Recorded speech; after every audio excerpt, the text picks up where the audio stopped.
Bold Schoolers. Today we're going to talk about positive frames.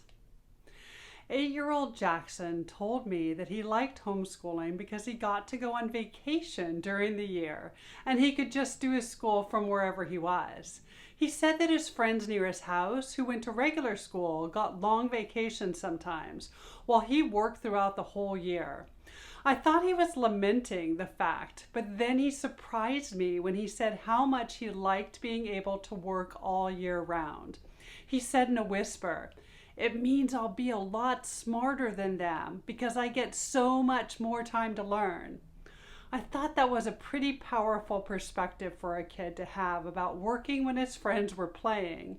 He was completely serious and thankful for the opportunity. I immediately wondered if his parents had worked on that perspective in some way, or if Jackson had come to the conclusion all on his own. There's an activity that a friend of mine, Rich Allen, does in his trainings with teachers. He describes a minor car accident and asks the pairs of participants to take turns telling each other the story of the car accident with all its details. They each take turns making up a 3-minute story to describe the minor but unfortunate event. And then he asks them to do it all over again, but this time with one small change.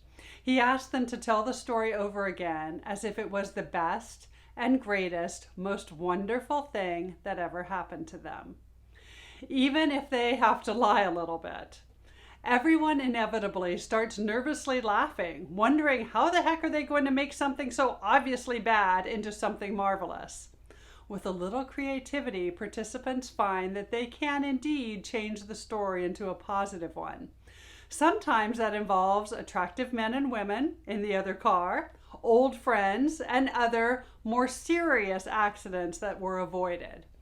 They also discover that both stories are equally true. It just depends upon one's perspective at the moment of viewing the event. The frames that we put around the events in our lives influence us to decide whether events are good or bad. In and of themselves, events have no meaning. We decide based on our perspective in the moment. When Jackson started to tell me the story of his working year-round, I immediately went to, this is a bad experience for him. But he didn't view it that way at all. We move through life with our frames pretty much predetermined. There's an awareness that comes from being able to identify your frame and see it for what it is. Maybe it serves us and maybe it doesn't. We see the world and tell our life stories according to us. I was again surprised when I chatted with a group of third graders about their experience of school.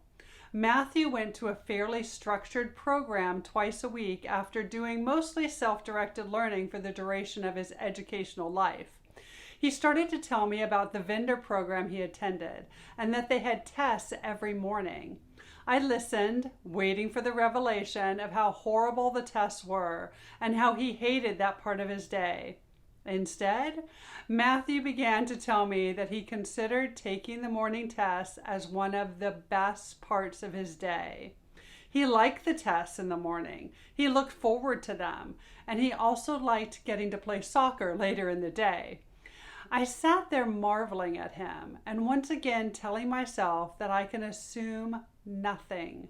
Kids educated outside of school will continue to surprise me because they don't share the same negative experiences of school as many other kids do. Homeschooled kids beg for homework and can't wait to take a test so they can show what they know.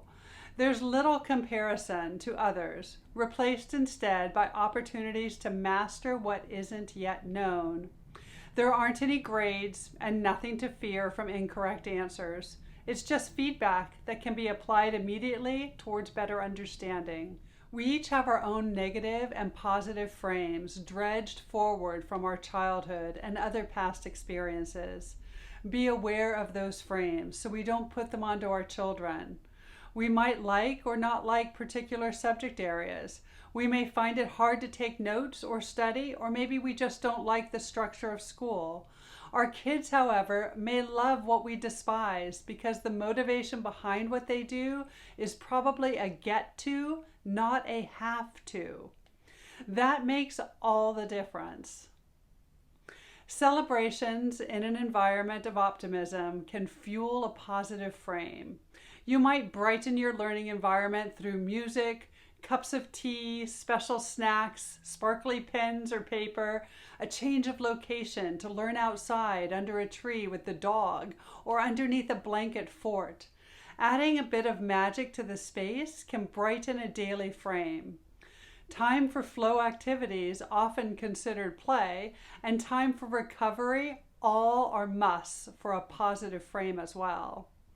Kids usually love parties and celebrations, and these are a great way to not only acknowledge learning, but also become the learning. We can celebrate learning new things with high fives and fist bumps, 2-minute dance parties, and sharing what was learned with others. Sprinkling mini celebrations throughout the day creates a positive, playful learning space. We can build a culture that embraces risk by celebrating mistakes through weekly greatest fail parties and openly sharing our own flaws and errors. Such opportunities help to encourage honesty, transparency, and a willingness to try new things. Parties and celebrations can be a great way to learn about a new topic. One of my families planned an astronomy party that took place in the backyard with family and a few friends, a telescope, constellation map, a backyard picnic, and the kids even pitched a tent and ended up staying the night in the yard. You might plan a party centered around a particular time in history and invite friends and neighbors to dress up and experience activities of that time, partake in historical foods, song, dance, reenactments. Parties are wonderful ways to bring learning alive, create a collective experience, and boost intrinsic motivation.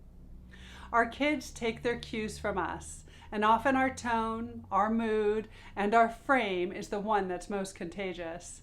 Be aware and make sure you have well-being practices that keep you nourished so you're ready and able to create positive frames for your children.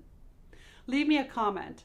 Positively frame something for your child today and let me know how it goes.